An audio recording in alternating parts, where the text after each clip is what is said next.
Proverbs chapter 22, verse 16. Whoever oppresses the poor to increase his own wealth or gives to the rich will only come to poverty. Bayang magiliw, sa silanganan, alam ng puso, sa dibdib mo'y buhay. Lupang hinirang, duyan ka ng magiting, sa manlulupig, di ka pasisingin. Sa dagat at bundok, sa simuyan, sa langit pumakaw, may nilagang tula at awit sa paglayang minamahal. Ang kislat ng watawat mo'y tagumpay na nagilingig, ang bituin at araw niya kailan pamay di magdidilig. Lupa ng araw ng walhati pagsinta, buhay langit sa piling mo. Aming ligaya na pag may mga api, ang mamatay ng dahil sa'yo.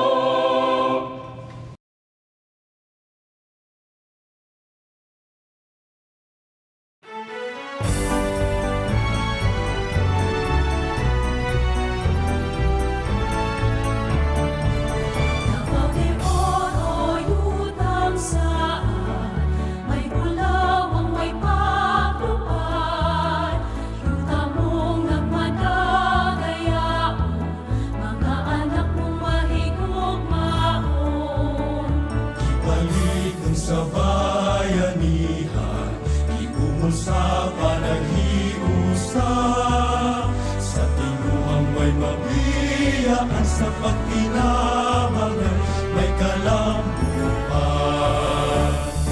Davao de Oro, mahandi mo lang kasita, ikan sa magpupuhan. Davao de Oro, tuburan sa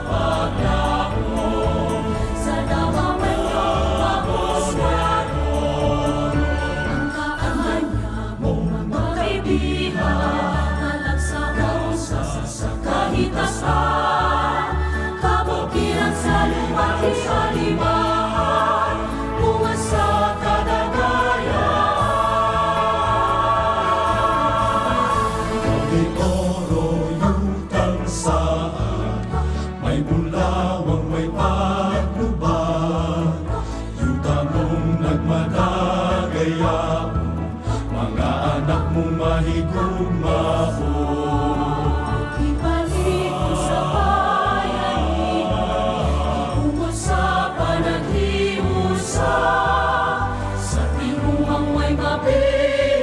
Sa pagtigabangan may kalambuan.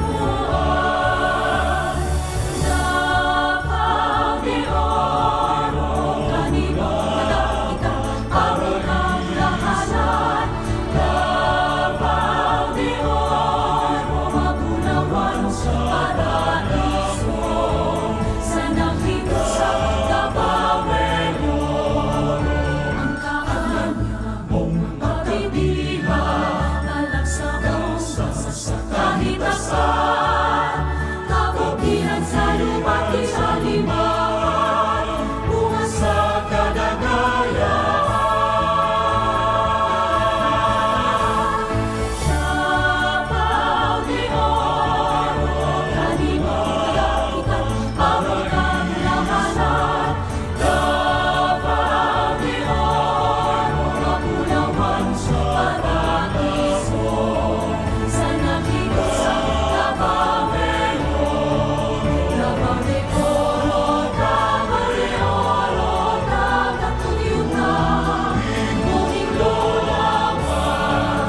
Davao de Oro, Davao de Oro, tagatuyutan, muling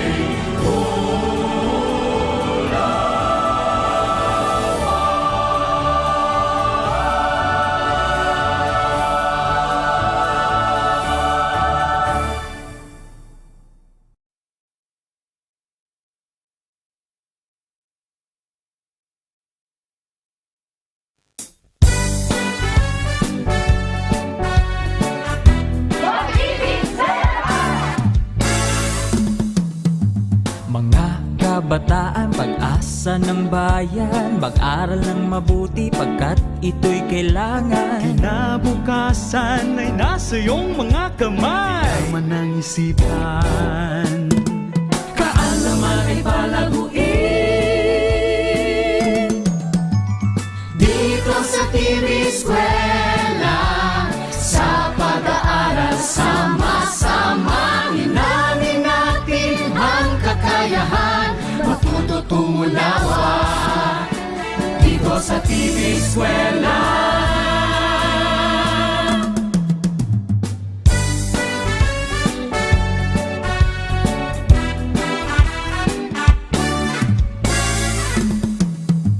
Bawat pagsisikap nila ay gintong aral. Bawat pagkatuto, magtatagumpay tayo. Patuloy susulong, kayang-kaya natin to. Yaman ang isipan.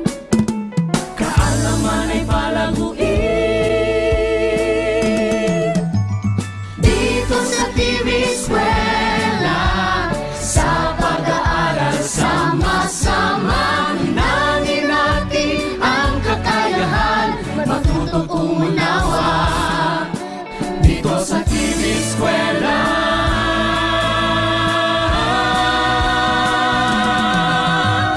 Dito sa TV Eskwela, sa pag-aaral sama-sama, inamin natin ang kakayahan, matuto tumunawa dito sa TV Eskwela.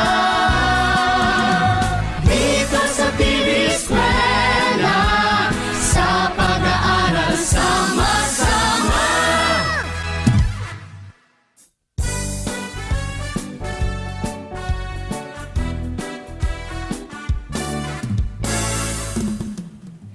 Pagkakaisa, pagtutulungan at pakikipaglaban. Mga sandata na ginamit ng DepEd Davao de Oro sa pagtamo ng makabuluhang edukasyon sa gitna ng pandemya. Mamangha sa kakaibang tugon ng DepEd Davao de Oro sa hamon ng panahon. Kaya naman, ating lakbayin ang natatanging paglalayag ng mga mag-aaral, magulang, guro at buong pamayanan sa pag-abot ng bulawanong edukasyon. Atin pong panuurin ngayong hapong ito at ibahagi ang ginintuang teaser ng DepEd 11.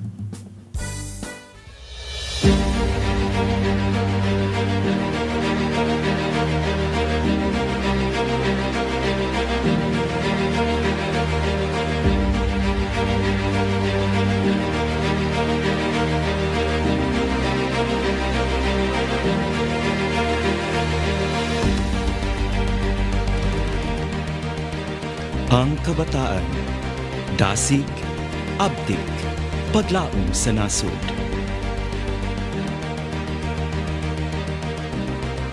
Sa kalit lang, nausap ang tanan.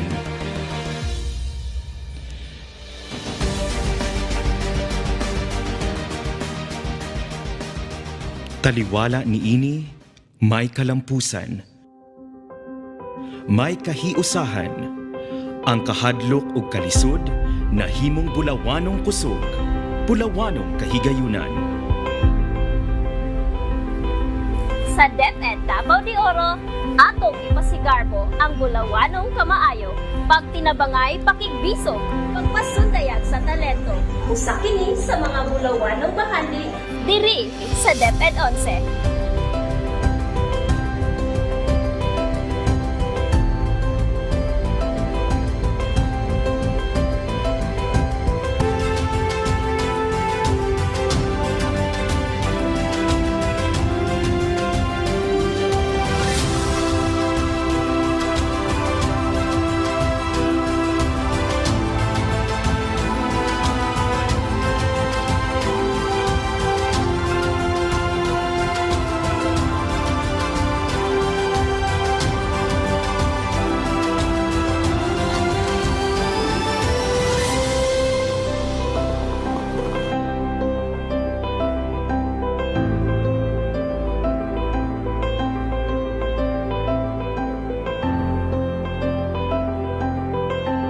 Padayon sa pag-uswag, bulawanong kabataan.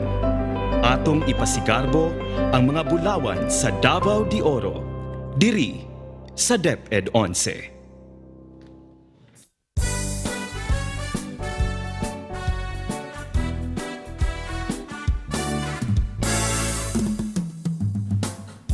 Bulawanong hapon, Davao de Oro. In math, the art of proposing a question must be held of great value than solving it. In AP, you go down deep to history books to know the past and connect it to the present. A math citing and AP-rific afternoon, Davao de Oro.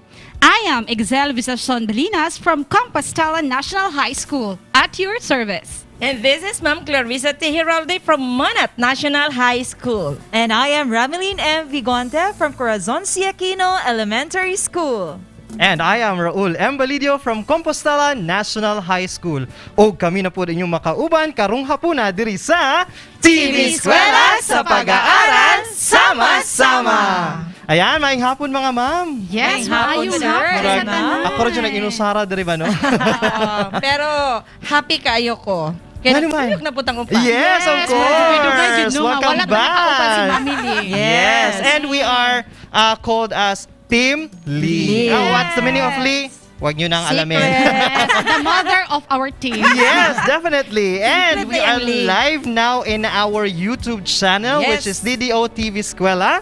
Yes, and live pud ta nga makita karon sa atong official Facebook page. It's TV Eskwela DepEd Davao de Oro, DepEd tayo Davao de Oro, and Serbisyo Oro mismo. Yes, og live pud kita nga makita sa Nabunturan TV Cable Network, Channel 33. Yes, kaganina no sa to atong nakitaan mi gininto ang teaser. Teaser to siya Para sa sa DepEd 11. Yes, DepEd 11. It's actually brought to us by Division of Davao de Oro, DepEd tayo, together with TV Eskwela DepEd Davao de Oro and Radio Z Eskwela Davao de Oro. Yes. Ayan. Murag ugma no. Yes, we are inviting everyone to watch April 30.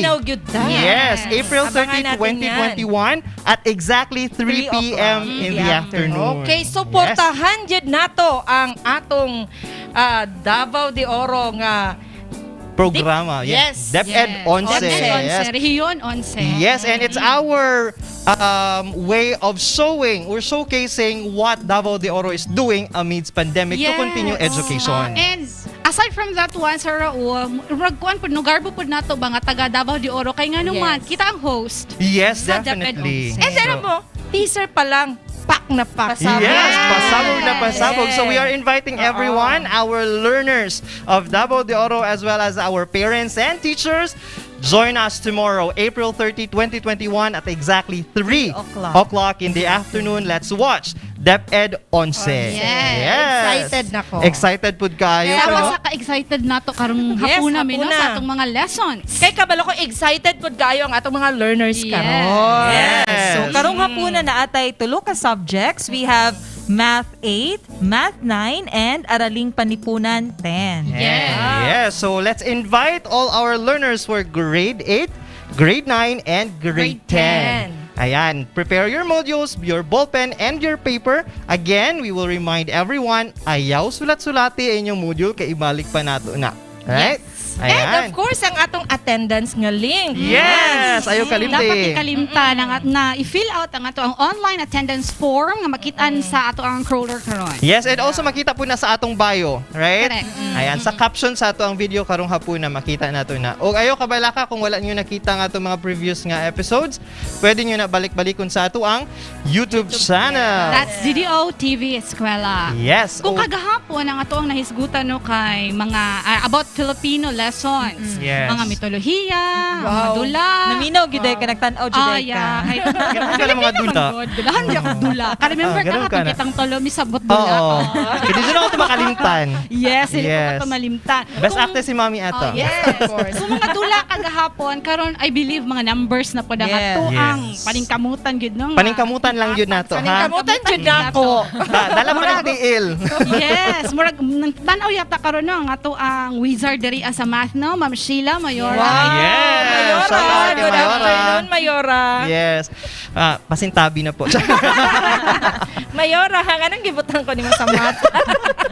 Anyway, we are here to Kakayanin. learn and to enjoy, of Yes, course. of Right? course. Kahit gaano kahirap ang buhay, basta may pag-asa, laban lang. Diba? Dahil gusto ko ring matuto. Of course. Walang mahirap kung gusto nating Yes. matuto. Ayan. Okay. So again, let's invite our grade 8 learners. Huwag na nating patagalin. Yeah. Let's start with our first presenter.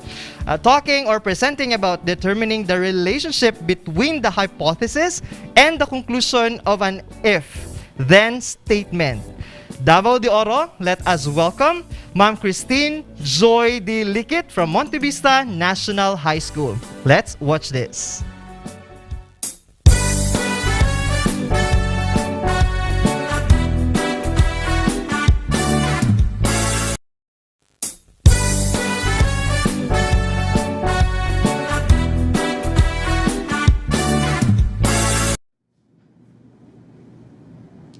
Good day, mathletes!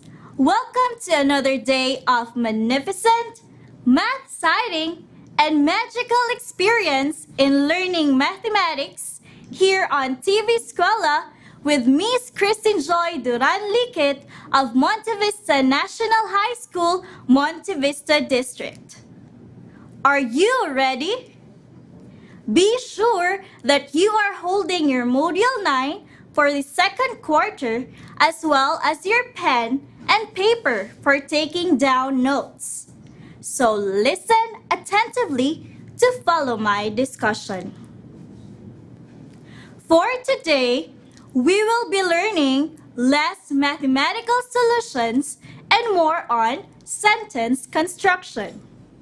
Let us begin by having a quick review of your previous lesson. Choose the correct answer. I will read the questions twice. Number 1. Which of the following is the standard form of a linear function? Again, which of the following is the standard form of a linear function? A. F of x is equal to bx plus m. B. F of x is equal to bx minus m. Letter C. F of x is equal to mx plus b. Or letter D.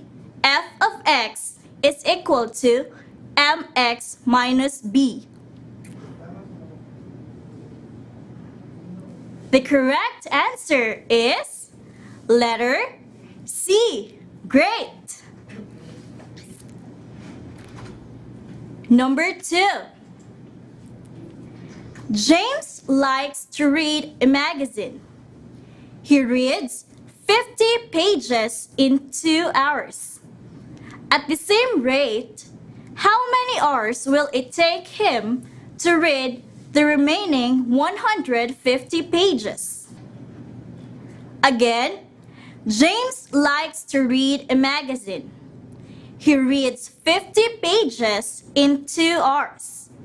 At the same rate, how many hours will it take him to read the remaining 150 pages? A. 6. B. 7. C. 8. Or D. 9. The correct answer is letter A. Nice one.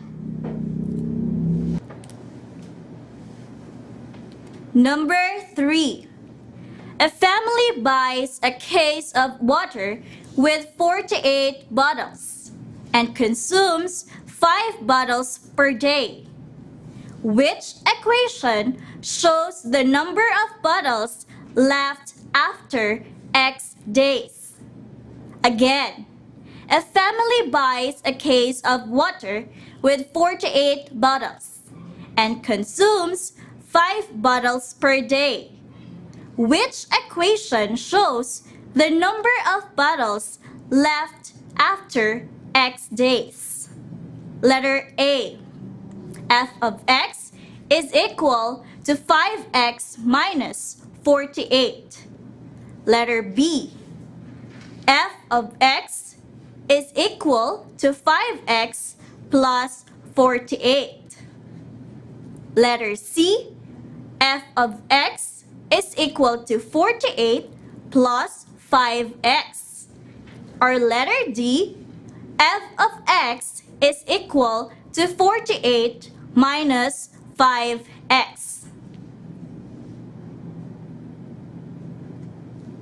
The correct answer is letter D. Excellent. Well, I think everything is clear now. We will proceed to the next lesson. Let's try this first activity entitled Simon Says. I'm encouraging everyone to please stand up. I will say a series of conditional statements. Some may just be if, then statements, but some may be if, then, else. Then you'll just follow my instructions. Here's a simple example. I will say, if you have brown hair, then raise your right hand. Else, sit down. So everyone who has brown hair should have their right hands raised. And everyone else should be sitting down. As simple as that. Gets? Now, let's get started. Be ready.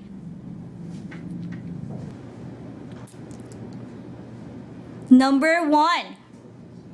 Simon says, if your name starts with J, then give me a thumbs up.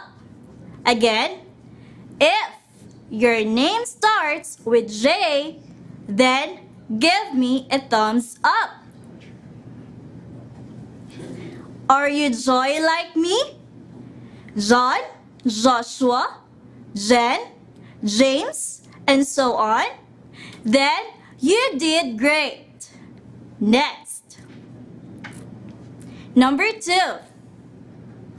Simon says, if the month of your birthday ends with a Y or an R, then raise your both arms.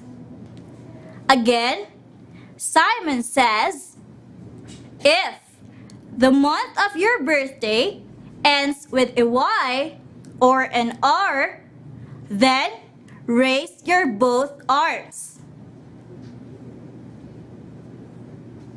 Were you born in January, February, May, July, September, October, November, and December like me?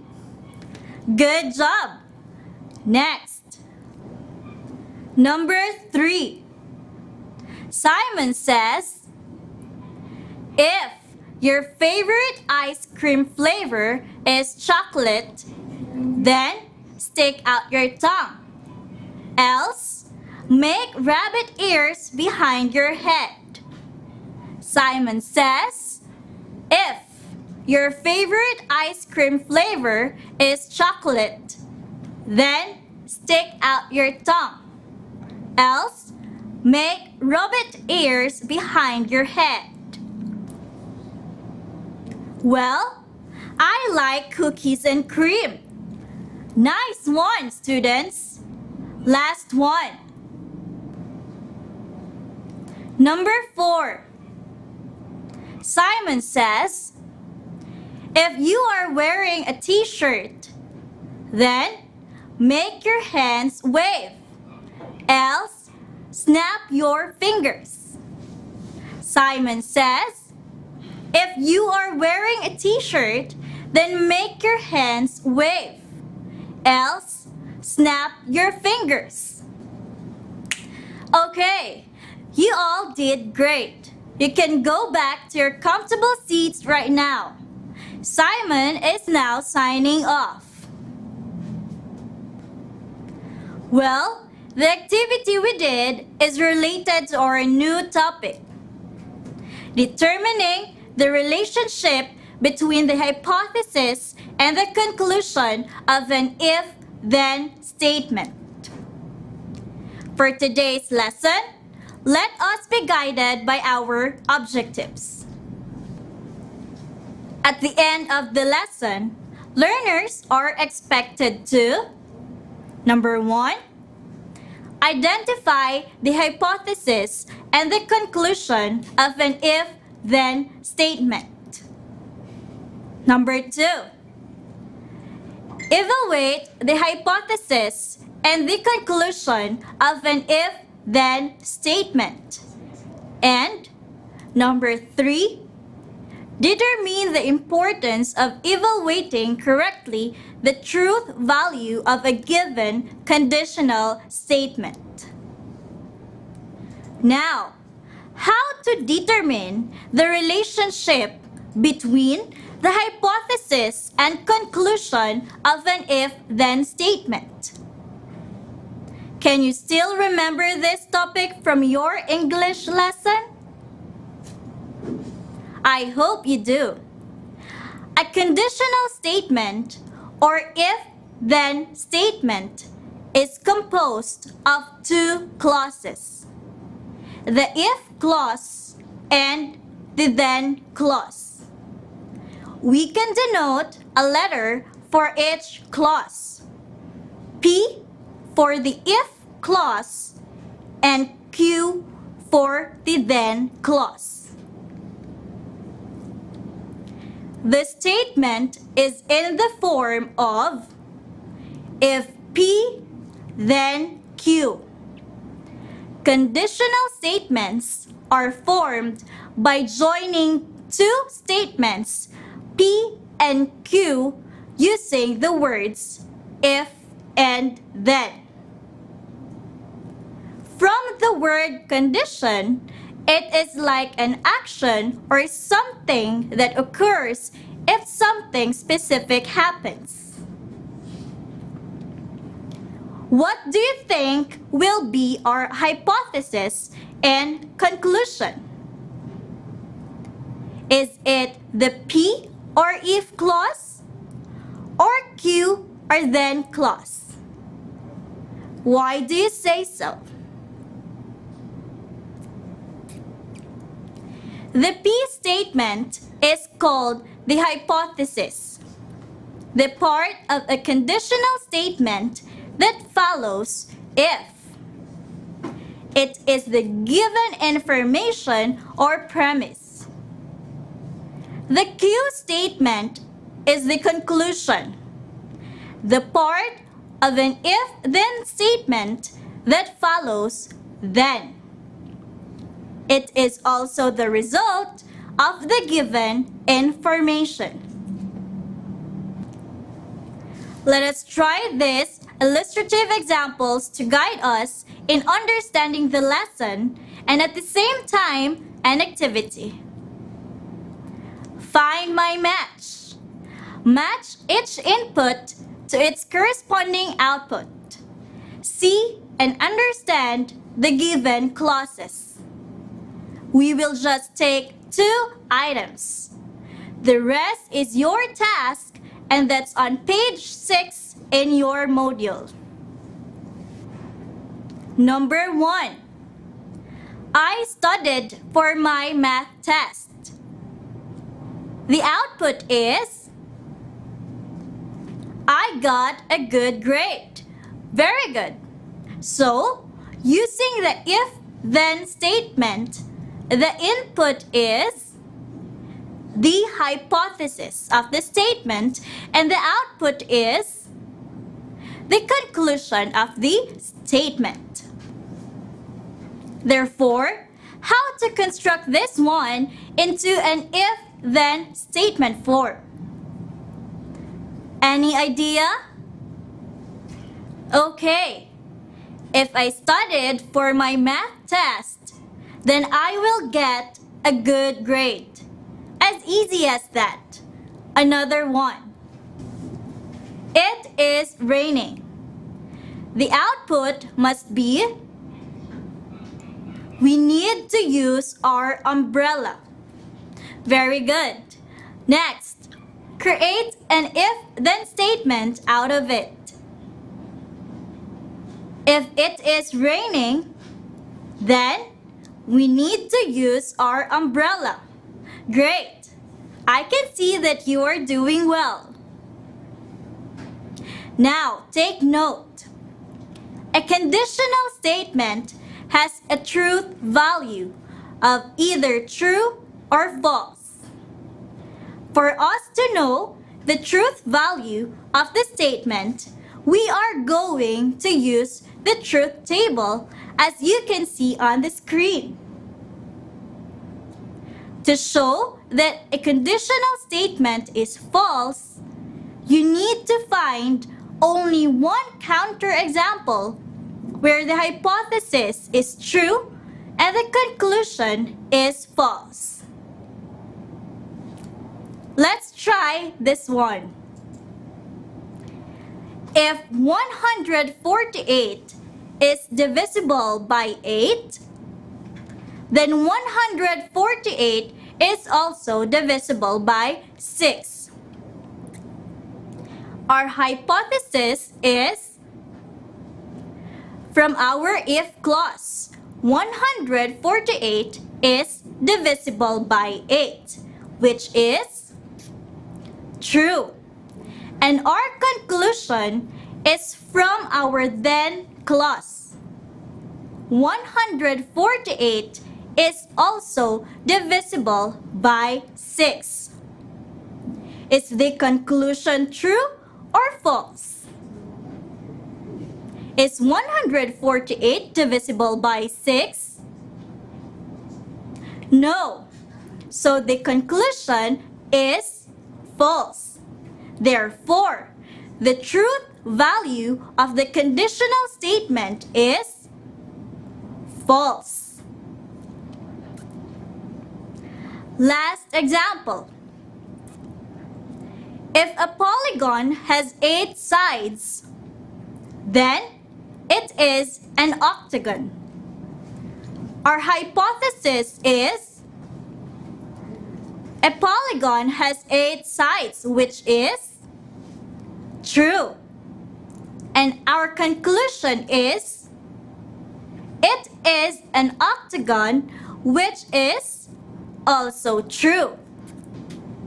Therefore, the truth value of the conditional statement is true. So that's how we evaluate the hypothesis and the conclusion of the conditional statements. Before we are going to perform the next activity, listen first to this if-then song from YouTube by Cubico and relax for a minute.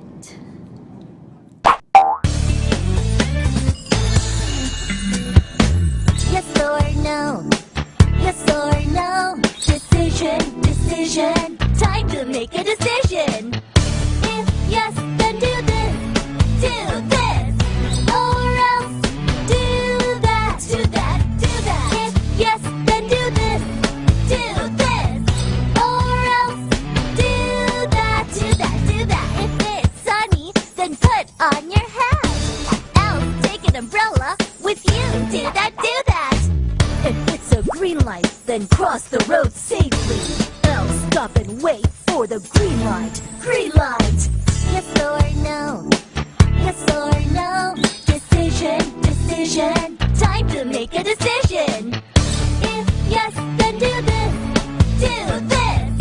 Or else do that. Do that. Do that. If yes, then do this.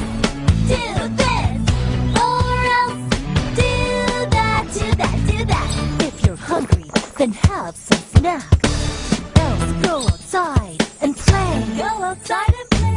decoding kids, then shout hooray! Hooray! Elf, me, QQ, BB, Coco. QQ, BB, Coco. If yes, then do this. Do this. Or else do that. Do that. Do that. If yes, then do this. Do this. Or else do that. Do that. Do that.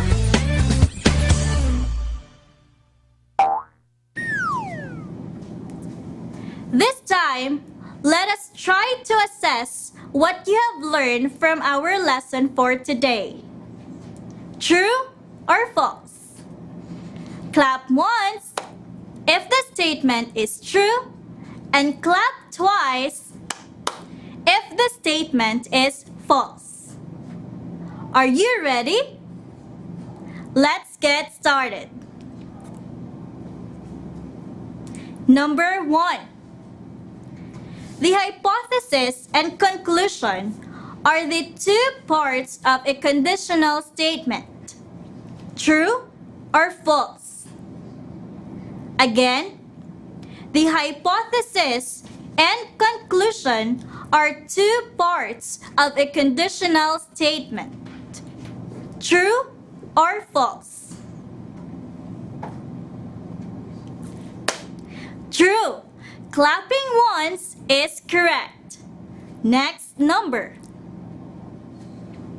If the weather is nice, then I will play outside.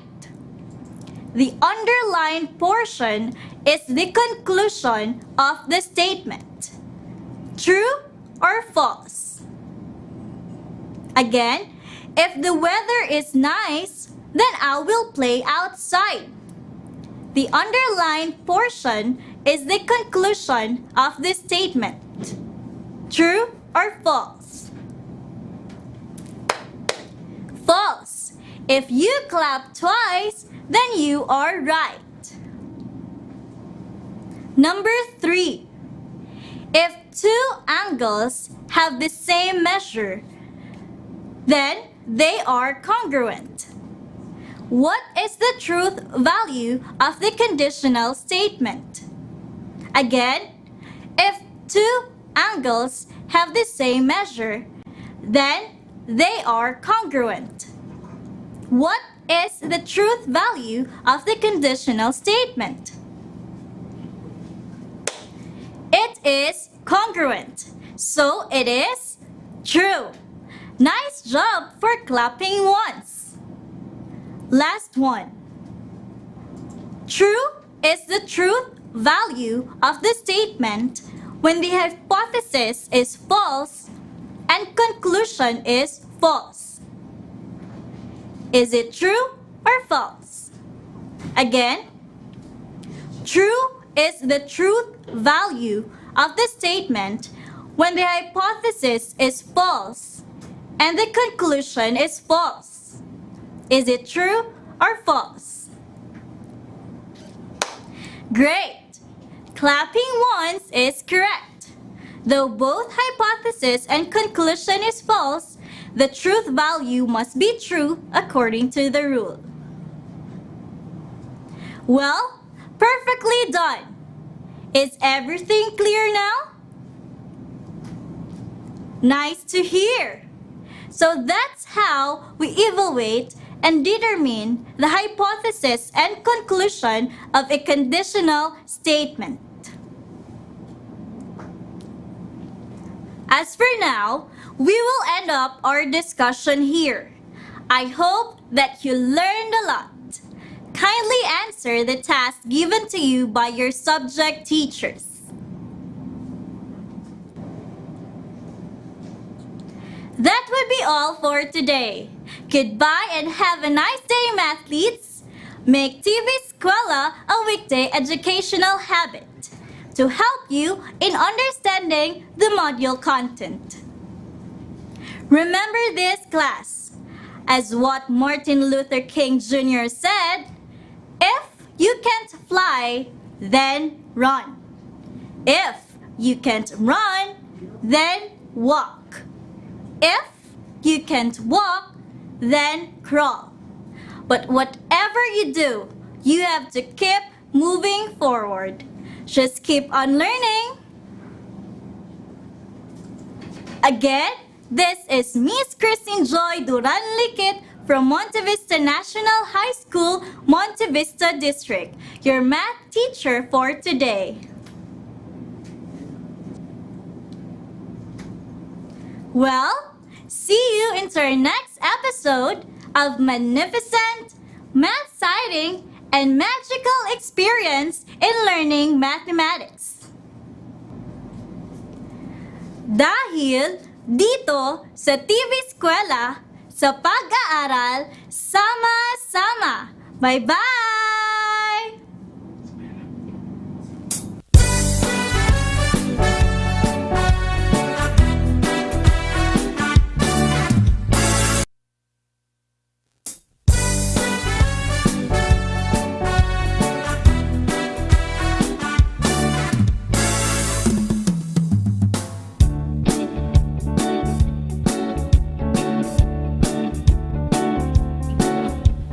And we are back here in TV Eskwela.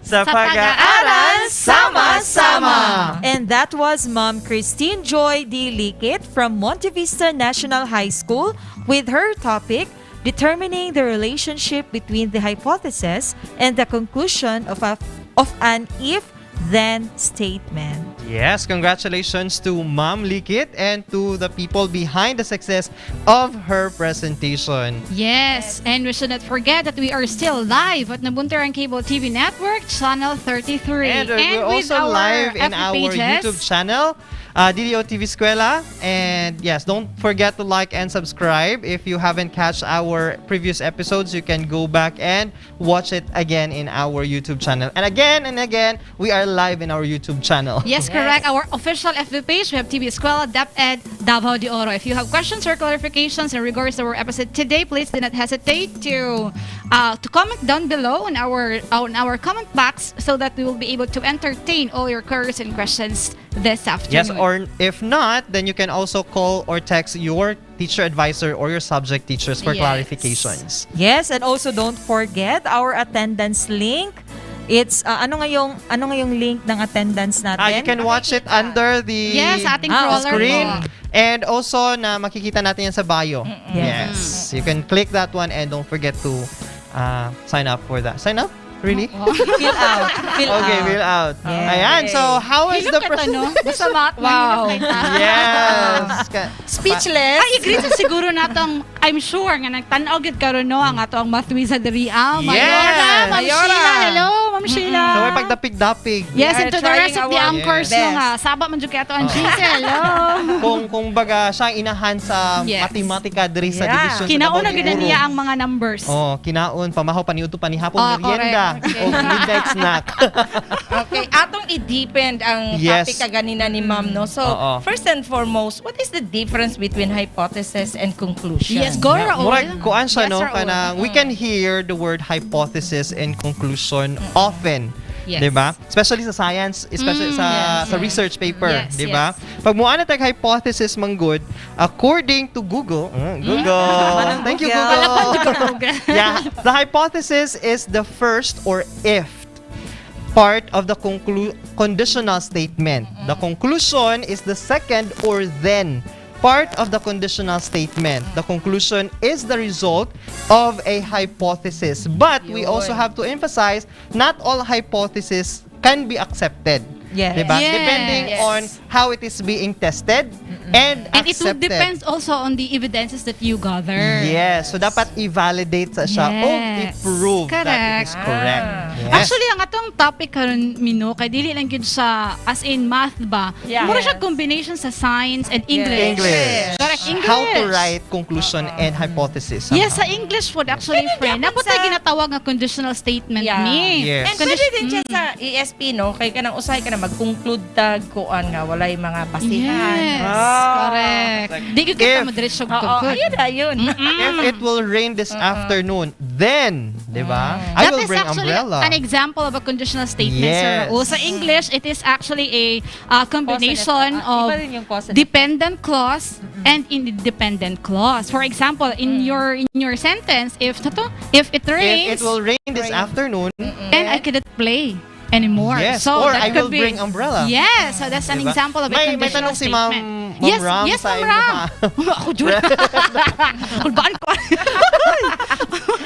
Sige, Hindi, go, additional Ma'am. lang siya. Kasi Yes, yung yes, example kanina ni Ma'am Christine Lickit, di ba meron siyang input and output. So, Yes. yung input, yan yung Naminaw, gid hypothesis. si Ma'am Ram ato, no? Yung output, yan yung conclusion. So, say for example, isa sa mga halimbawa niya kanina is, I am studying very well. Yan yung input. Yes, the so, the input. output could be, ano yung magiging output? I will pass the exam. Yes. Yeah. Di ba?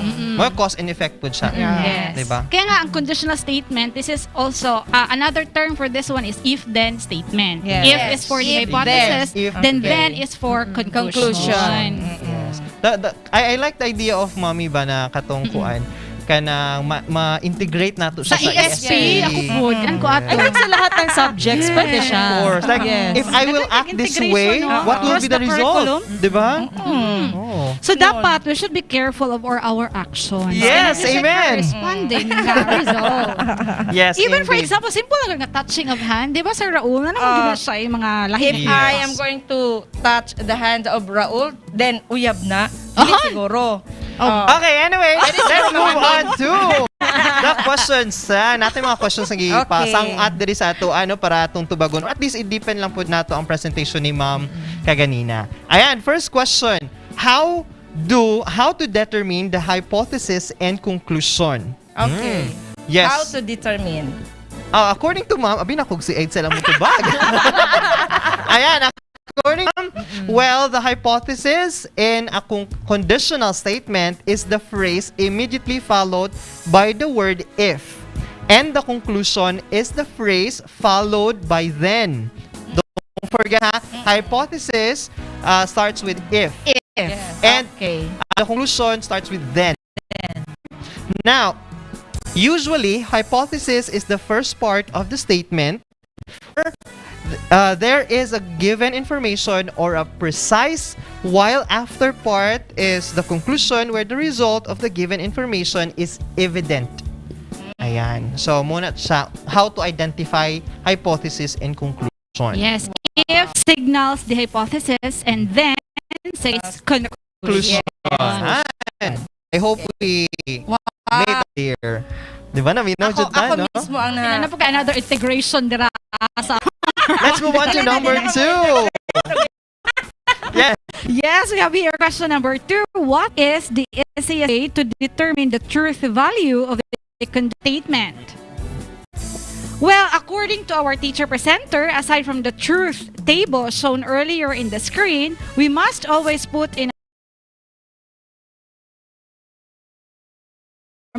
true hypothesis leads to a false conclusion. In some cases, even if we may believe that the statement is true, there is still a need to make and write a mathematical proof to conclude if it's really true. Diba nakita mo na ito kaganin katong truth value, gani table, Yes. present sa ato ang teacher presenter. Truth value answered by true or false. Yes, it's either true or false. Yes. Hatay ito example, friend. Wow, ako dyan ang may example. Mayora mo, patabang may dinabot mat. Anyway, kung naminaw mo kaganina sa presentation ni Ma'am, masabta nato kung ay pasabot sa truth value. Ayan. Okay, so Example, friend, oy. gani. Sige lang. Makaya ang number. Anyway, pining karong hapon na sa math. Yes. Anyway, dili na nato dugayon, no? Napatay ikaduha Excited na kayo. nga presenter. Learners sa grade 9. Okay, so yes. still mathematics pa rin ito. So our second presenter is from Pantukan National High School with her topic, Simplifying Radical Expressions Using the Laws of Radicals. Let us, Ma'am Ayan Grace B. Lagumbay, Davao de Oro. Let us all watch this.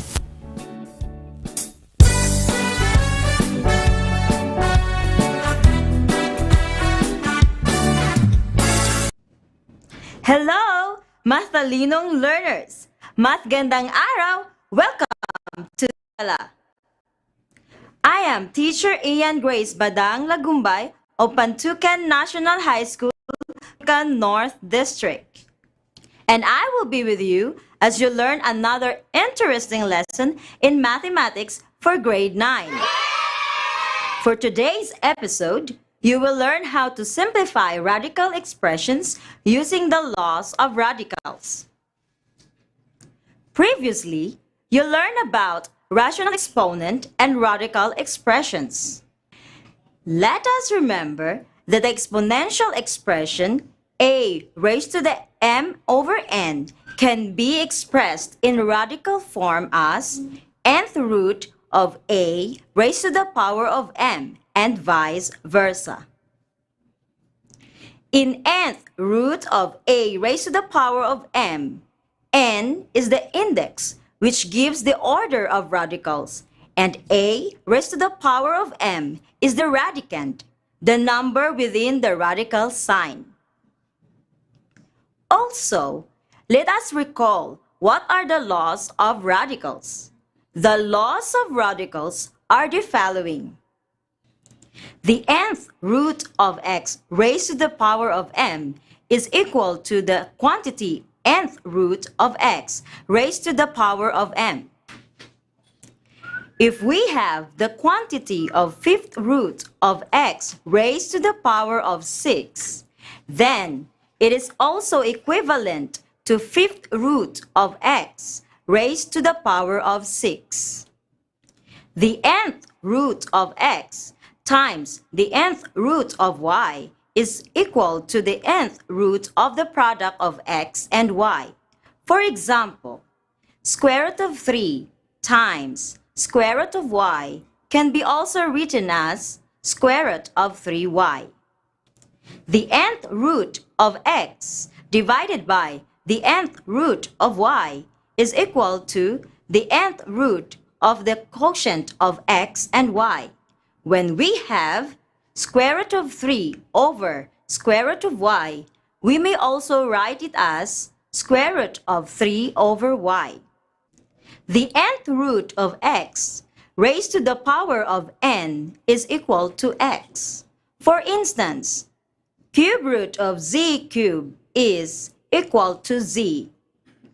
Again, we will apply those laws of radicals to simplify radical expressions. But how do we know if the radical is already in its simplest form? Here is what we must remember. A radical is in its simplest form if, number 1, the radicand does not contain a perfect square, cube, or nth power. Number 2, the index of the radical is the lowest possible index. Number 3, there is no fraction in the radicand or no radical in the denominator. Let us practice simplifying radicals to master this skill. The things I mentioned earlier will serve you as our guide. So let's go! Let us simplify the following radicals. Example number 1. Fourth root of 25 equals fourth root of 5 squared. Let us change fourth root of 5 squared to exponential form and reduce the rational exponent to lowest term. That will be 5 raised to 2 over 4 equals 5 raised to 1 over 2. Then changing 5 raised to 1 over 2 to radical form leads to square root of 5. This is in the simplest form since the radicand is not a perfect square and the index is the lowest possible index. Example number 2. Eighth root of a raised to the power of 12. Let us find a factor of the radicand that is a power of 8. That will be 8th root of a raised to the power of 12 equals 8th root of a raised to the power of 8 times a raised to the power of 4. Then, find the 8th root of each factor. We have 8th root of a raised to the power of 8 times 8th root of a raised to the power of 4, which is equal to a 8th root of a raised to the power of 4. Changing the radical to exponential form makes a times a raised to the power of 4 over 8. Reduce the rational exponent to lowest terms results to a times a raised to the power of 1 over 2. Then, changing it back to a radical form gives a square root of a. This is the simplest form of 8th root of a raised to 12. Let us now proceed to the next example. Example number 3. Square root of 4a squared, b raised to 4, c raised to 6. This radical can be expressed in exponential form as quantity 4a squared, b raised to 4, c raised to 6, raised to 1 over 2. Note that 4 equals 2 raised to 2. So, this is equal to 2 raised to 2 over 2, a raised to 2 over 2, b raised to 4 over 2, c raised to 6 over 2.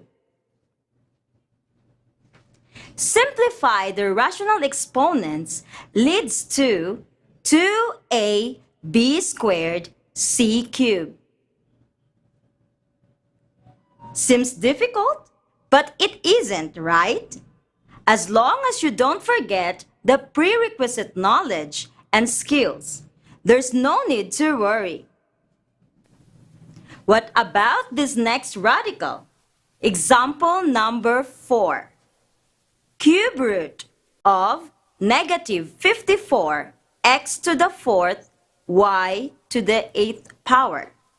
As you observed, the radicand is not a perfect cube.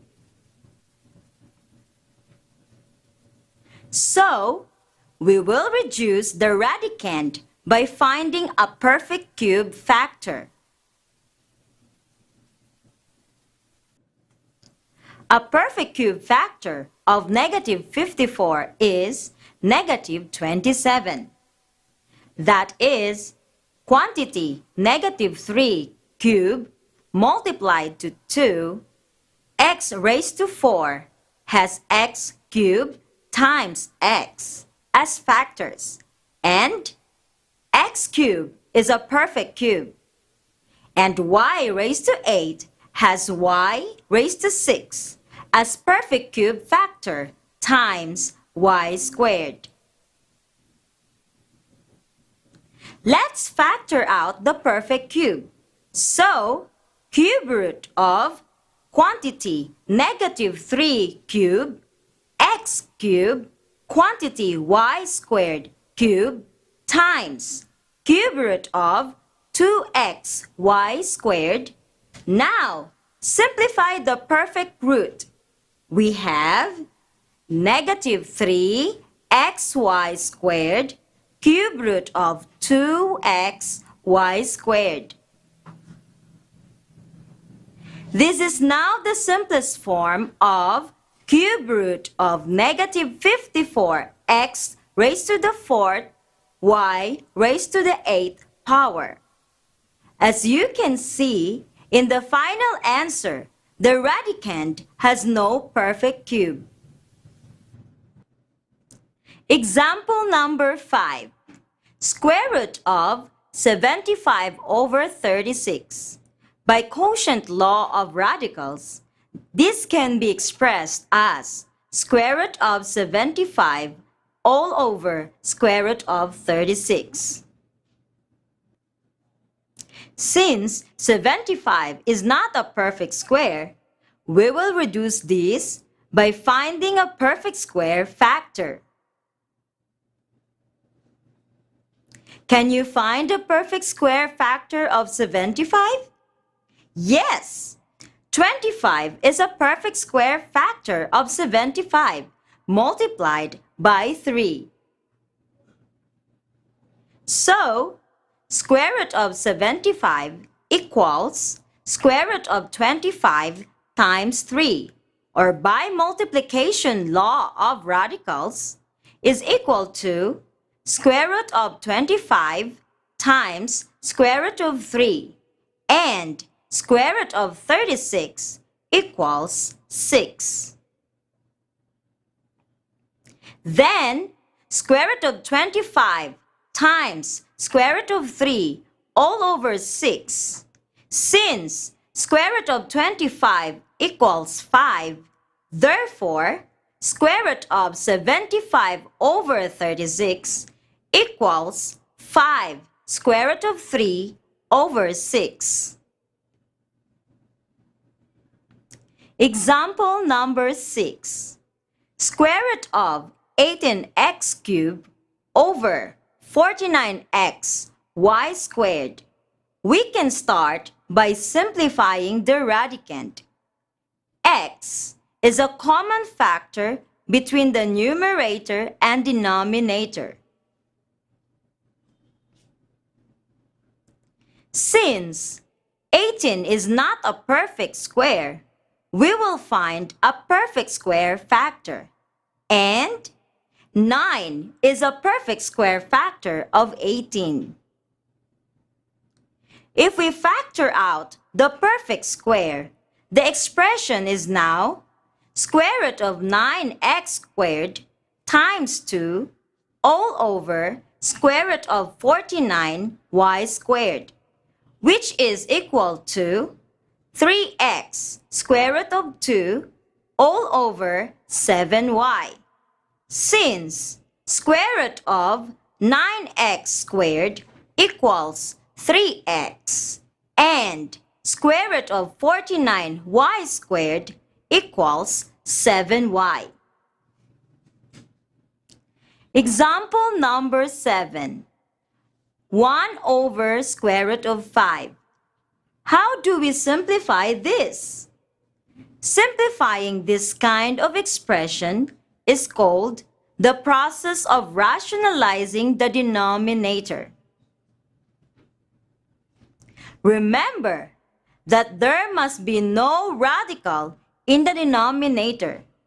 In this case, to eliminate the radical in the denominator, we may multiply square root of 5 on both numerator and denominator. Through that, the denominator will become a perfect square.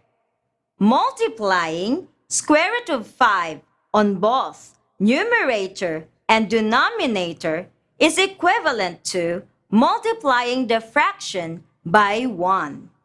Therefore, there will be no changes in the value.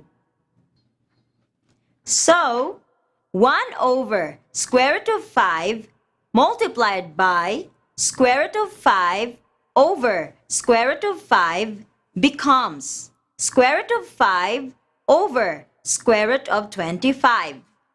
Finally, we have square root of 5 over 5, which is already a rationalized quotient. Let me emphasize that to rationalize denominator, you have to multiply the numerator and denominator by a number such that the resulting radicand in the denominator is a perfect nth power. Example number 8. 5y over 4th root of x. Since there is a radical in the denominator, this needs rationalizing the denominator. What do we multiply fourth root of x to make the radicand a perfect fourth power? Correct! We may multiply this by fourth root of x cubed because the resulting product will be fourth root of x raised to the power of 4 and is equal to x. So, we will multiply both numerator and denominator by fourth root of x cubed. Therefore, 5y over fourth root of x equals 5y fourth root of x cubed over x. Now, what if the denominator of the expression is a binomial and has a radical term? Consider this next example. Example number 9. 3 over square root of y plus 2. The denominator is a binomial with the first term, a radical. What do we do then? In this case, we need to multiply both the numerator and denominator by the conjugate of the denominator. What is a conjugate of a binomial? The conjugate of a binomial is a binomial of the same terms, but of different sign of its second term. The product of the radical expression and its conjugate is an integer or not a radical. Finding its product is the same procedure in multiplying the sum and difference of two binomials. Like quantity x plus y, quantity x minus y equals x squared minus y squared. In this example, the conjugate of square root of y plus 2 is square root of y minus 2. This results to y minus 4 in the denominator, which eliminates the radical. We will multiply both the numerator and denominator by square root of y minus 2.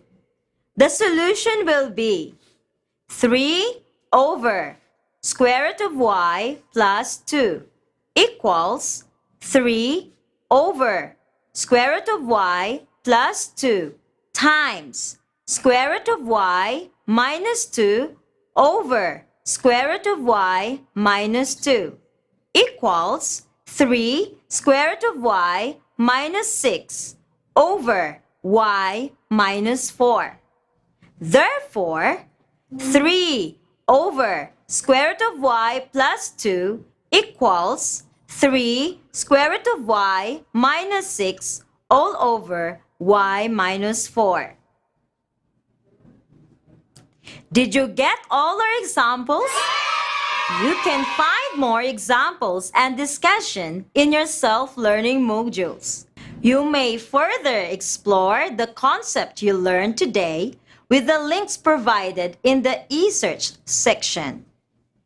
Also, evaluate how much you have learned about this topic by accomplishing the activities and checking them with the answer key.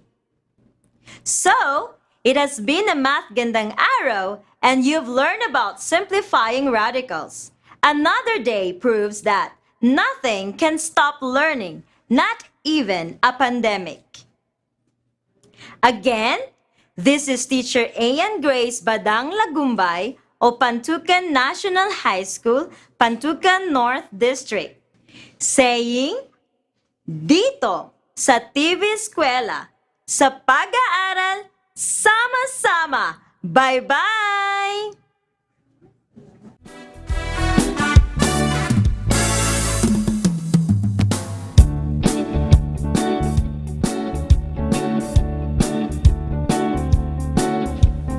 And welcome back to TV Eskwela sa pag-aaral, sama-sama. And thank you so much, Ma'am Ayan Grace B. Lagumbay from Pantukan National High School sa kanyang simplifying radical expressions. Yes. How was radicals. Yes, Mura kong nakurata sa mga to the power of. To the power of N. No, to the power of N. To the power of speechless. Oh, never mind. Yeah, so thank you so much and congratulations to Ma'am Lagumbay and to the people behind the success of her presentation. Again, we are still live in Nabunturan Cable TV Network, Channel 33, and sa ating mga FB pages po, we have TV Eskwela, DepEd Davao de Oro, DepEd Tayo, Davao de Oro, and Serbisyo Oro mismo. And also we're live in our YouTube channel, DDO TV Eskwela. Don't forget to like and subscribe. If hindi nyo naabutan yung mga previous episodes namin, pwede nyong balik-balikan. Ayan, if you have questions, pwede ninyong i-leave sa comment box. Yes, and also call or text your subject teachers or advisors. Yan. Yes, so di na to dugayan ang mga questions, no? Yes, Piling ako ang ato pong mga learners is nagpaabot po sa mga answer sa questions. Yes. Okay, so for our first question, how did the concepts of simplifying radical expressions apply in real life situation? Wow. Ganahan ko ang question. Applying in real life situation. Okay, usahay magud ka ng kita ba nga usaon man jud ni siya no? Ano magtuon man tag ani? And lisod pud sa no sa kanang mga teachers ba. Kaya nga saludo po tayong lahat sa lahat po ng mga teachers. Sa dili lalim itudo ang math, numbers lisod kaayo. Okay. So asa man yun ni siya.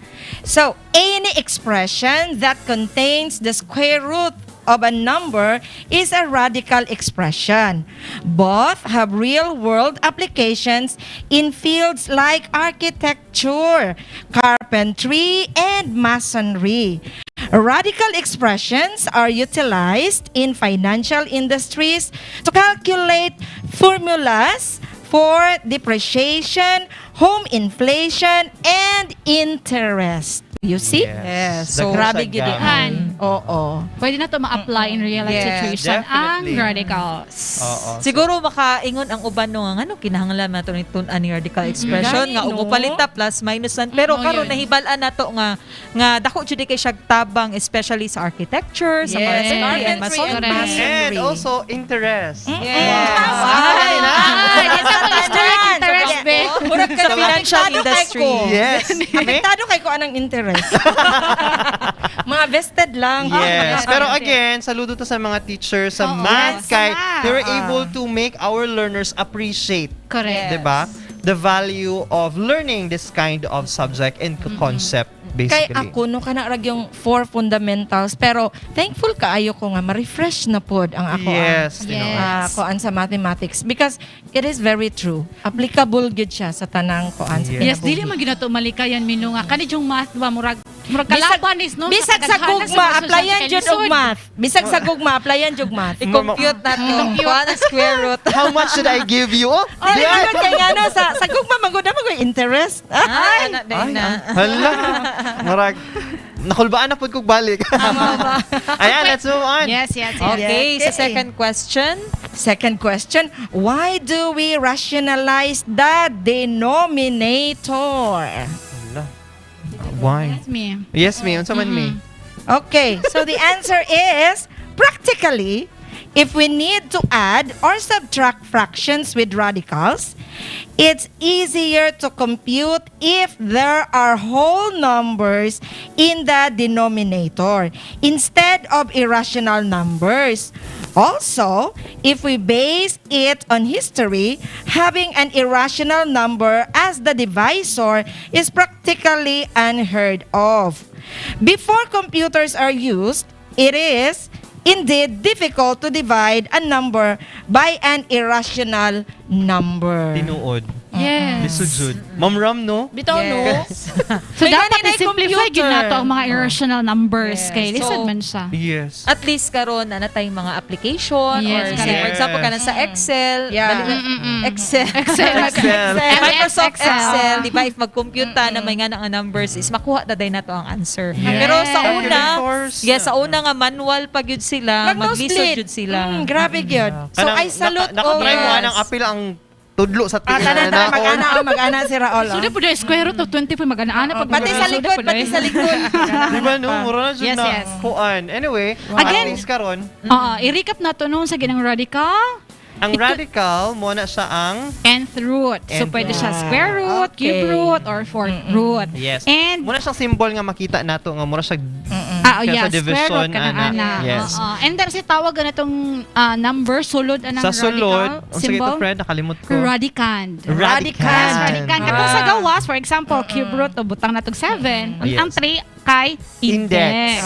Okay. Yes. So, pwede niya balik-balikan. ng mga terminology sa ang radicand and the index. Yes. Okay. Yes. So, let's move on to the third question. Napabatay third? I think Napaba? No more, no more. Wala na di ay. So, I have Unless only you have two. We have Unless only you have two. another question. Sir. wala na. Okay na ba ito? Nasabtan na ako ang makita ng radical, usang index, o ang radicand. Yay! So proceed na siguro. Yes, tano, let's sa proceed to the AP. last presenter. Basing unsa pa itong masulti din na. Oh, yun, nalisod na. Okay. Natalis Mayora. And since we're through with our Math 8 and Math 9, let's proceed to Araling Panlipunan. Wow. Yes. Okay, from We're mathematics excited. Layo too. ang ambak, no? No? And I love it. Yes, so I guess ready na po ang atong mga learners sa grade 10. So here it is. Here is Ma'am Zoraida A. Kalimbas of Magnaga National High School in her topic, Kasarian sa Iba't Ibang Lipunan. Davao de Oro, please watch this. Magandang araw sa inyong lahat. Isang masayang hapon sa inyo, mga mag-aaral sa ikasampung baitang. Inaanyayahan ko ang lahat na kunin ang inyong module at naway masundan ninyo ng maayos ang ating talakayan sa hapong ito. Makinig, magbasa at sundin ng mabuti ang mga panuto sa bawat pagsasanay. Sagutin ng maayos at isulat sa hiwalay na papel ang inyong sagot. Tayo na't simulan na natin ang ating masayang talakayan. Ito ang inyong paaralang pang-telebisyon sa Araling Panlipunan. At ako, ang inyong tagapagdaloy, Teacher Zoraida Almero Kalimbas, mula sa Magnaga National High School, Pantukan North District. Magkaiba ang kahulugan ng gender at sex. Bagamat, kung isasalin ang dalawang salitang ito sa wikang Pilipino, ay katumbas ito pareho ng salitang kasarian. Tatalakayin natin sa bahaging ito ng aralin ang kahulugan ng mga konseptong may kinalaman sa pag-aaral ng kasarian. Ang mga issue sa kasarian sa iba't ibang lipunan ay isa sa mga kontemporaryong issue na tuon ng pag-aaral sa Araling Panlipunan 10. Kaya, marapat na balikan mo muna ang mga uri ng kontemporaryong issue bago mo tuluyang galugarin ang nilalaman ng module na ito. Ngayon, buksan ang inyong mga module sa pahina 2 at hanapin ang subukin natin. Paalala lang po, huwag sulatan ng anuman ang inyong module. Sa halip, gamitin ang hiwalay na papel.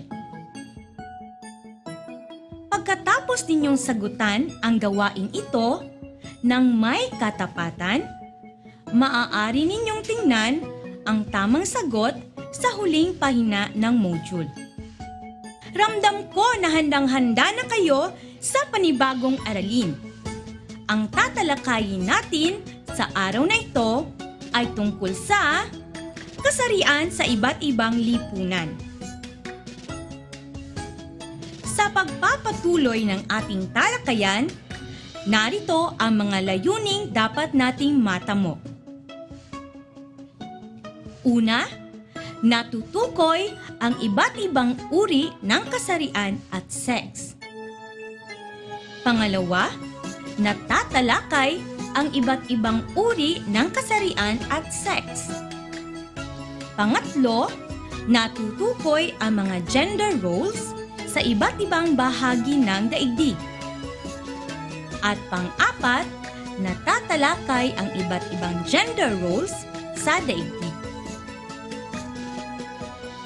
Ang konsepto ng gender at sex ay magkaiba. Ang sex ay tumutukoy sa kasarian kung lalaki o babae. Ito rin ay maaaring tumukoy sa gawain ng babae at lalaki na ang layunin ay reproduksyon ng tao. Ayon sa World Health Organization noong 2014, ang sex ay tumutukoy sa biological at physiological na katangian na nagtatakda ng pagkakaiba ng babae sa lalaki.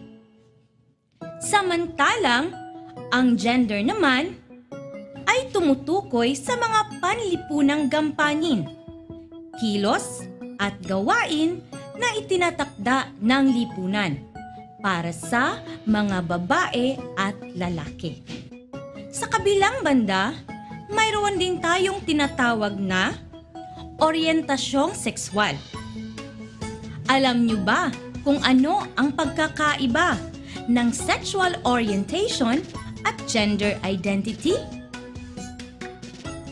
Ang orientasyong sexual ay tumutukoy sa kakayahan ng isang tao na makaranas ng malalim na atraksyong apeksyonal, emosyonal, sexual, at ng malalim na pakikipagrelasyon sa taong ang kasarian ay maaaring katulad ng sa kanya, iba sa kanya, o kasariang higit sa isa.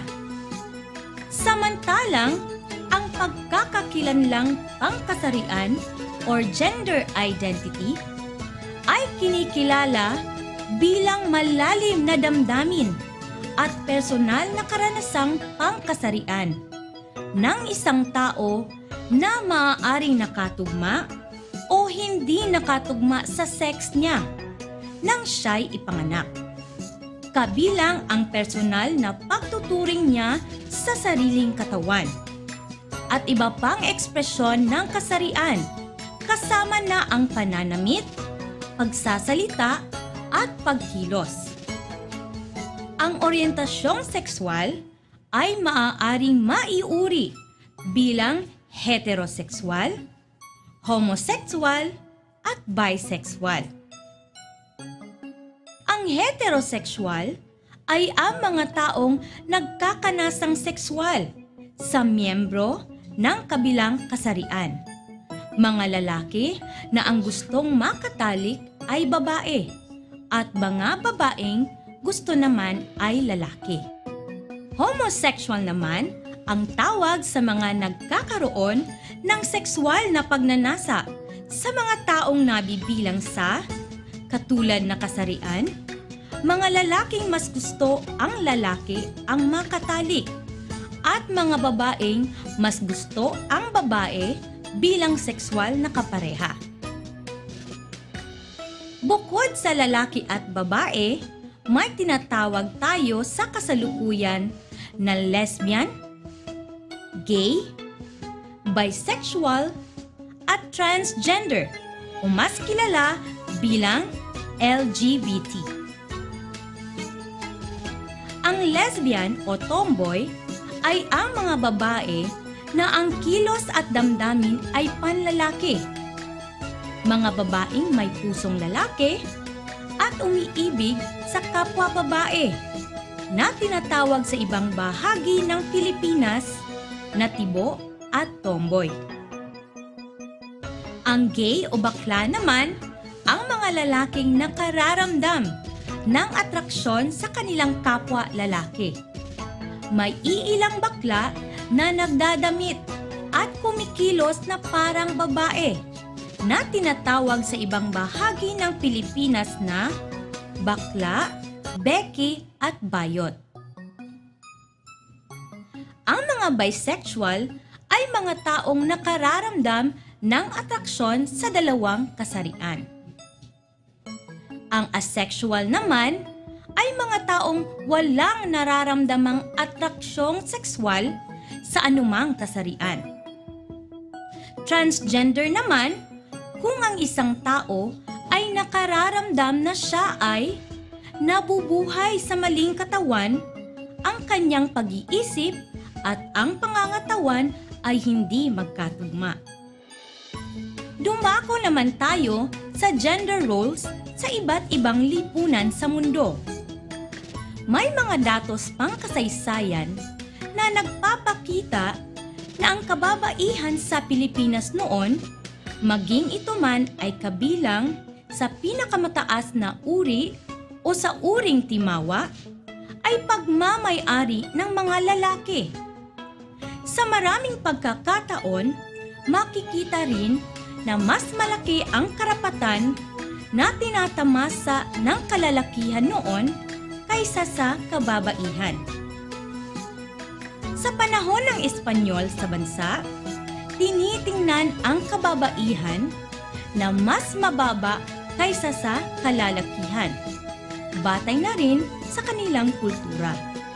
Sa panahon ng mga Amerikano, nabigyan na ng pagkakataon na makilahok ang mga kababaihan sa mga issue na may kinalaman sa politikal at maging ang karapatan sa pagboto ay natamasa nila. Samantala, sa panahon ng mga Hapon, ang mga kababaihan ay naging kabahagi ng kalalakihan sa paglaban sa mga Hapones. Sa kasalukuyan, marami ng pagkilos at batas ang isinusulong upang mapagkalooban ng pantay na karapatan sa trabaho at lipunan ang mga babae, lalaki at LGBT sa Pilipinas at maging sa ibang bahagi ng mundo. Nito lamang ikalawang bahagi ng ika-20 siglo, nang payagan ng ilang bansa sa Afrika at kanlurang Asya ang mga babae na makaboto. Bukod sa hindi pagboto, may pagbabawal din sa mga babae na magmaneho ng sasakyan nang walang pahintulot sa kamag-anak na lalaki, maging asawa, magulang o kapatid ito. Ang paglalakbay rin ng mga babae ay napipigilan sapagkat may ilang bansa na hindi pinapayagan ang mga babae na maglakbay ng mag-isa o kung payagan man ay nahaharap sa malaking banta ng pang-aabuso, sexual man o pisikal. Ayon sa datos ng World Health Organization, may 125 milyong kababaihan, bata at matanda ang biktima ng female genital mutilation or FGM sa 29 na bansa sa Africa at kanlurang Asya. Ang female genital mutilation o FGM ay isang proseso ng pagbabago sa ari ng kababaihan, bata o matanda nang walang anumang benepisyong medikal. Ito ay isinasagawa sa paniniwalang mapananatili nitong walang bahid dungis ang babae hanggang siya ay maikasal. Walang basihang panrelihiyon ang paniniwala at prosesong ito na nagdudulot ng impeksyon, pagdurugo, hirap umihi, at maging kamatayan. Ang ganitong gawain ay maituturing na paglabag sa karapatang pantao ng kababaihan. bahagi ng South Africa, may mga kaso ng gang rape sa mga lesbian o tomboy. Sa paniniwalang magbabago ang oryentasyon nila matapos silang gahasain. Bukod pa rito, ayon na rin sa ulat na inilabas ng United Nations Human Rights Council noong taong 2011, may mga kaso rin ng karasang nagmumula sa pamilya mismo na mga miyembro ng LGBT. Habang sa New Guinea naman ay may nadiskubring 3 pangkulturang pangkat, ang Arapesh, Mundugamor at Chambuli. Sa Arapesh na nangangahulugang tao, walang mga pangalan ang mga tao rito. Ang mga babae at mga lalaki dito ay kapwa maalaga at mapag-aruga sa kanilang mga anak. Matulungin, mapayapa, kooperatibo sa kanilang pamilya at pangkat.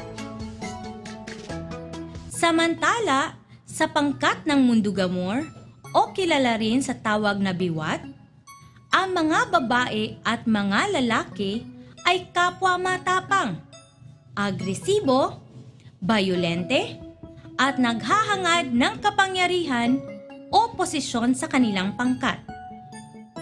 At sa huling pangkat, ang Chambuli o tinatawag din na Chambri. Ang mga babae at mga lalaki ay may magkaibang gampanin sa kanilang lipunan. Ang mga babae ay inilarawan nila bilang dominante kaysa sa mga lalaki. Sila rin ang naghahanap ng makakain ng kanilang pamilya. Samantala, ang mga lalaki naman ay inilarawan bilang abala sa pag-aayos sa kanilang sarili at mahilig sa mga kwento. Ngunit, paano nga ba binigyang pansin dito sa Pilipinas ang iba't ibang gender roles, lalo na ang LGBT? Umiral sa Pilipinas ang mga konsepto tungkol sa LGBT dahil sa magkasamang impluwensya ng international media at ng lokal na interpretasyon ng mga taong LGBT na nakaranas mangibang bansa. Sa mga huling bahagi ng dekada 80 at unang bahagi ng dekada 90, maraming pagsulong ang inilunsad na naging daan sa pag-usbong ng kamalayan ng Pilipinong LGBT. Naitatag ang mga sumusunod na mga LGBT organization sa bansa, katulad ng ang Pro-Gay Philippines noong 1993, ang Metropolitan Community Church noong 1992, at ang UP Babaylan o pinakamatandang organisasyon ng mga mag-aaral na LGBT sa UP noong 1992, Cannot Live in a Closet, at Lesbian Advocates Philippines. Ang pinakaunang partidong politikal na kumonsulta sa LGBT community ay ang partidong Akbayan Citizens Action Party. Ang konsultasyong ito ang nagbibigay daan sa pagkakabuo ng unang LGBT lobby group, ang Lesbian and Gay Legislative Advocacy Network o LAGABLAB noong 1999. Itinatag ni Danton Remuto noong September 21, 2003, profesor sa Ateneo de Manila University, ang politikal na partido na ang Ladlad. Sa simula, hindi pinayagan ng COMELEC ang Ladlad na tumakbo sa halalan 2010 dahil sa basihang imoralidad. Subalit, noong April taong 2010, ang partidong ito ay ganap ng pinayagan ng kataas-taasang hukuman ng Pilipinas na sila ay lumahok sa halalan. Noong 2004 naman, ginanap sa Maynila ang ika-10 anibersaryo ng LGBT Pride sa Pilipinas bilang bahagi ng Gay Pride March.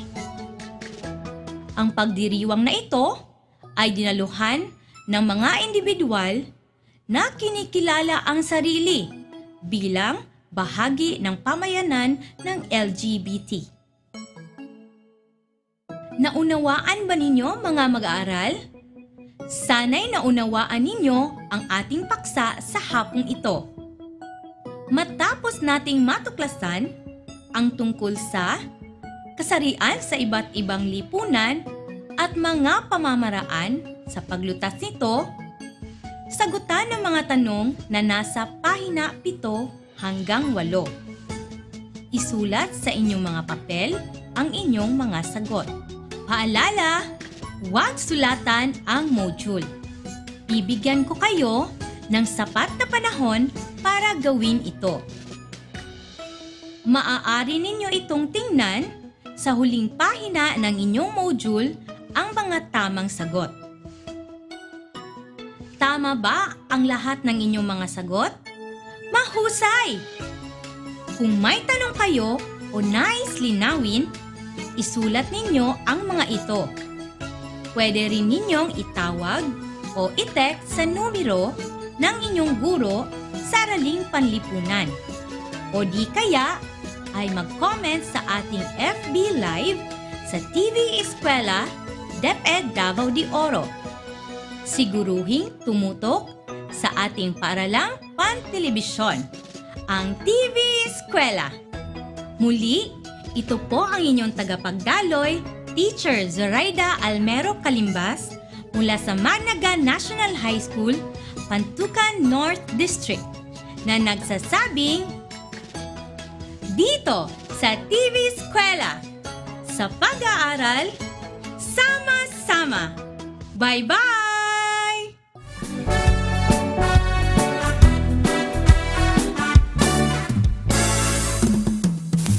At tayo nagbabalik dito sa TV Eskwela sa pag-aaral, sama-sama. And that was Ma'am Zoraida A. Calimbas of Magnaga National High School sa kaniyang aralin na kasarian sa iba't ibang lipunan. Yes, congratulations to all the people behind the success of the presentation of Ma'am Zoraida. Yes. Right? So napakagandang topic no kasarian sa Yes. iba't ibang lipunan. Oo. From math to araling Araling panlipunan, panlipunan. parang medyo okay lang naman. Ayan, live pa rin tayo makikita sa different Facebook pages natin. We have TV Eskwela, DepEd Davao de Oro, DepEd tayo Davao de Oro, and Serbisyo tayo, Serbisyo Oro mismo.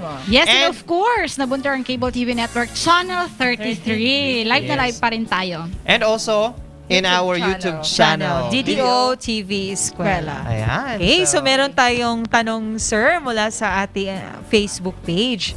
So sabi dito, bukod sa lalaki at babae, ano pa bang kasarian mayroon ang ating lipunan? So gaya ng sinabi kanina ni ma'am, na bukod sa lalaki at babae, may tinatawag tayo sa kasalukuyan na lesbian, gay, bisexual, at transgender o mas kilala bilang LGBT. Yes. Yeah. So, Actually, hindi lang mataas dalawang pa yan, di ba? kasarian, no? Yes, correct. LGBTQ+++. Oh. Ayan. So, we could really say na our community o ang lipunan natin ngayon ay very diverse. Correct. Hindi lang sa races at saka sa race, hindi na races, but sa race or sa kultura, pati na rin sa mga kasarian. Kasarian. Oo. Yes. Ang importante lang naman, respeto. Yes, yes. Pagpapahalaga bilang tao. Oo naman. Respeto at wag nating kalimutan na tayo yung mga tao at pantay-pantay tayong lahat. Regardless kung anong kasarian ang mga kaibigan natin or mga taong nakasabayan natin. Kasi Diba? noon, Respeto di lang. ba, masyadong mababa yung ng mga ang pagtingin ng lipunan sa mga babae. Diba? Noong unang panahon. Yes. Parte yan ng kultura. Even sa, dahil parte yan ng kultura. Even sa mga schools noon, may, di ba, bawal pumasok sa paral ang mga babae. So, binibigyan talaga binibigyan ng pansin yung mga kalalakihan. Especially sa medieval period. Yes. Hindi lang naman sa Pilipinas. Yes. Pati na Sa rin ibang sa bansa. iba't ibang bansa sa buong mundo, meron talagang mga ganyang kultura. Sali natin ang Japan. Noon, pag babae, dapat nasa bahay lang. Yes. Pag babae, dapat asawa, naghahanda ng pagkain, nag-aalaga sa pamilya. Yan talagang Diba? typical na role ng Yes. mga babae noon. Pero ngayon, nagbabago. Meron na tayong presidenteng babae. Yes. So women are given equal rights. Yes. To same sa mga lalaki. Yes. So, not just women, no, sa ngayon. So, lahat ng gender natin, yung kaninang nabanggit ni Ma'am Ram, no, yung mga LGBT. Yes. So, lahat, pantay-pantay, lahat may kakayahan, lahat pwede gumawa ng kahit na anong bagay na naayon sa batas naman, of course. So, Diba we have to meron respect tayong- those differences that we do have sa Yung ating isang society. transgender na naging may posisyon sa politika, 'di ba meron? Yes, Sino ba oo. yun siya? Nakalimutan ko anong pangalan niya, pero meron. Oo, meron. Tapos, so isa yung basihan na wala talagang kumbaga walay bias sa ato ang Walang accepted discrimination. accepted na talaga. So, hindi hadlang ang kasarian sa pagtulong sa kapwa. Correct. At hindi rin hadlang ang kasarian sa pagiging isang mabuting mamamayan. Yes. Diba? Tama. Oo. Tama. Aanhin mo naman, hindi ka nga kabilang sa LGBT pero hindi mo naman ginagampanan yung role mo bilang isang tao. Diba? Yes, Wala pa rin. importante na magampanan mo ng maayos at saka mabuti ang inyong tungkulin sa komunidad. Kasi iniisip ng mga tao pag lalaki, superior. Pero ngayon, hindi na. Yes, Lahat pantay na tayo ngayon. pantay-pantay. Oo. Yun nga sa mga events, nakikita ko yung mga mas magaling pa kaysa mga babae, di ba? When it comes to aesthetics and designs and everything. So, mas sila. Well, I'm not sure if you agree, no? Kadalasan sa mga lalaki magaling magluto. Wow. I'm not sure if you agree, but that's what I have observed. Diba? Ngayon, mga babae... Speechless si Ram. Noon, di ba dapat babae marunong magluto. Magaling magluto. Yan. Ngayon, ang mga lalaki na nagluluto, ang mga babae na nakaupo. Sana all. Sana all. Ay, hindi pala? Sana all, hindi lahat, friend. Ay, hindi pala. O, so nagbabago na talaga ang ating Pero in diba? fairness I'm so proud kasi nakaupo talaga ako. Thank you so much, my love. Yeah. As in? Pero marunong din ako magluto, ha? Pero Kaganda. kailangan kami lang dalawa ang pwedeng kumain sa niluluto ko. Bakit? Baka hindi daw Baka magustuhan. may...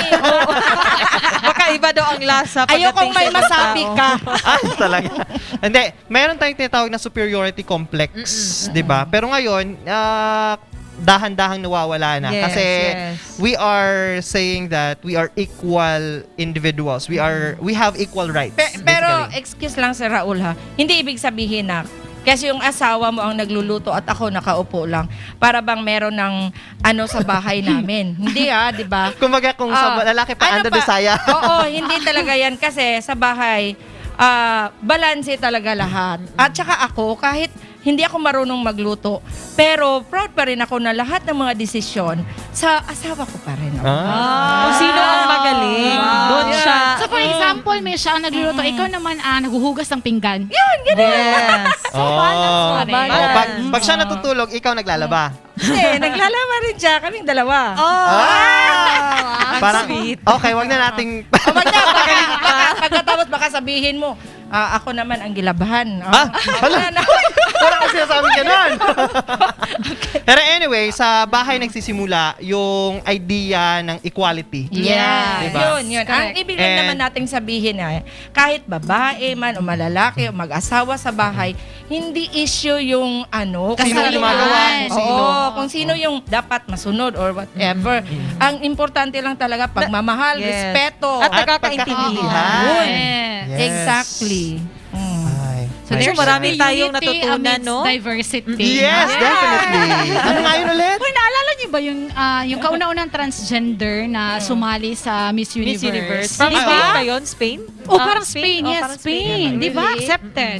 It was actually very controversial. Bakit daw? Pero anyway, we give equal rights to everyone and Yes. also equal platform to Correct. everyone to air out what they wanted to express to the world. Yes. Diba? So, yun. Dapat we just have to understand, we just have to accept, and we have to respect. Yes. When it Yun. comes to beauty, everything is equal. Yes. Di ba? May iba't ibang kagandahan naman ng Nakakatawa isang nga, tao. di ba? Na maganda ka naman in your own way. Oh! At least maganda, di ba? Pero anyway, we are all equal. Lahat tayo ipinanganak na nakahubot-hubad, di ba? So, walang ipinanganak na may tangan na ginto. Yes. Di ba? So, lahat tayo Pantay-pantay. pantay-pantay, at lahat din tayo mamamatay. Di ba? Yan, that's the normal course of life. So, do not think that you are more than anybody. Superior Yes. than anyone. Ba't ang lalim ng pinag-uusapan natin?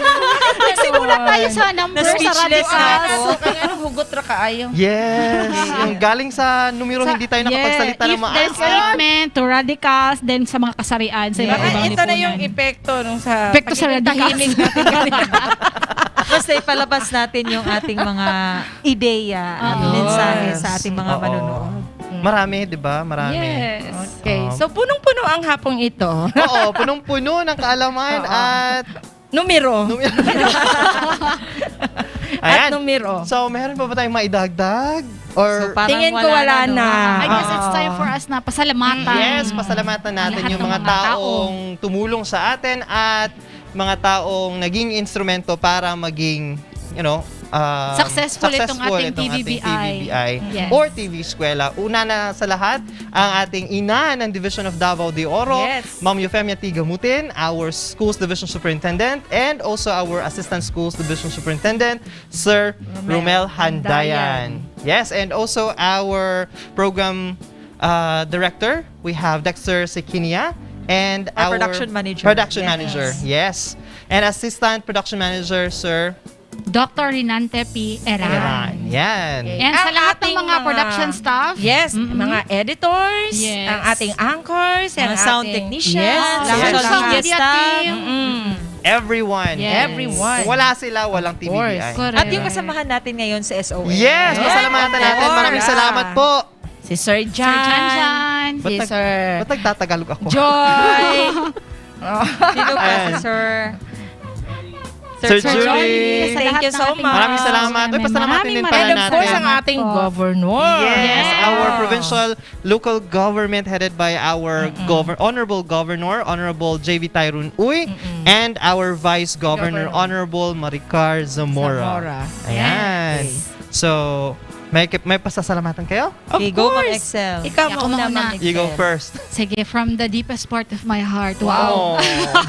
Well, thank you sa aming school Emotional. principal 4, Dr. Norma G. Handog, sa aming SPJ coordinator, Ma'am Gloria Abanilla, sa aming English coordinator, Ma'am Leticia Macaso, sa lahat ng mga SPJ at English teachers ng Compostela National High School. Good afternoon po. Maraming salamat po sa pagsubaybay sa TV Eskwela. Ako rin gusto kong magpasalamat kay Ma'am Rosario A. Nuniesa sa aming District Coordinating Principal at sa aming Principal sa Manat National High School, ang active na si Ma'am Edita Tihaw, ang aming Assistant School Principal na si Sir Celso Pidomdom, at ang lahat ng mga kasamahan ko sa Manat National High School, and of course sa aking butihing asawa na nanonood ngayon. Thank you so much for watching, at sa lahat ng mga learners, teachers na nanonood. Thank you so much. Okay, so gusto ko ring batiin ang aming District Coordinating Principal sa Compostela West District, Dr. Maruja R. Belisario, sa aming School Principal, Dr. Nante Piiran, at ang mga kasamahan ko dyan sa Corazon C. Aquino Elementary School, mga kapamilya na patuloy na nanonood at sumusuporta sa ating episode ngayong hapon. Ayan. So maraming salamat din again sa aming school principal 4, Dr. Handog, Norman Handog, and also our senior high school principal 2, Sir Michael B. Ebe, and our assistant school principal 2, Sir Nicolas Cabahog, and also our TLE department coordinator, Sir Eddie Casadora, and to all my colleagues in TLE department as well as MAPE department, and all the teachers in Compostela National High School, and also our learners. Thank you so much for watching and being with us. And great lang po na ako akong anak no nga nag-celebrate sa iyahang Happy birthday! Happy birthday, baby! And to my wife, Christine Gisette Saison, mayong hapon. Pangandam jud direct tama, no? Ato ta, after ano yan? Oh, pwede. Pwede unya na lang. Ayan, so wala na tayong enough na oras, ano? Yes. So, Ma'am Aisel, please do the honor. Wow, so isa na namang kakaibang hapon ang ating natunghayan ngayong araw na ito. At alam namin na maraming natutunan ang ating mga mag-aaral sa patuloy na pagtangkilik at panunood sa ating programa dito sa DepEd Davao de Oro. Ito ang TV Eskwela sa pag-aaral, sama-sama! Bye-bye! Don't forget, DepEd 11 tomorrow!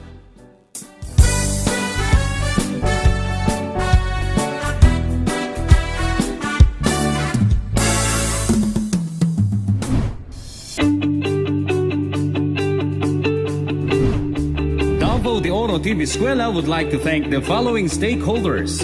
Provincial Government of Davao de Oro, headed by Governor J.V. Tyron L. Uy, Vice Governor Maria Carmen S. Zamora, First District Representative Manuel E. Zamora, Second District Representative Ruel Peter S. Gonzaga, Servicio Oro Mismo, SOM Program Director Fe Maestre, SOM Executive Producer Alfonso June Tabas, SOM Technical Director Charleston L. Arcales, SOM Program Coordinator Ray M. Antibo, Lead Cameraman Brian B. Jimenez, and the Bunturan Cable TV Network, Mr. Chinel B. Uli.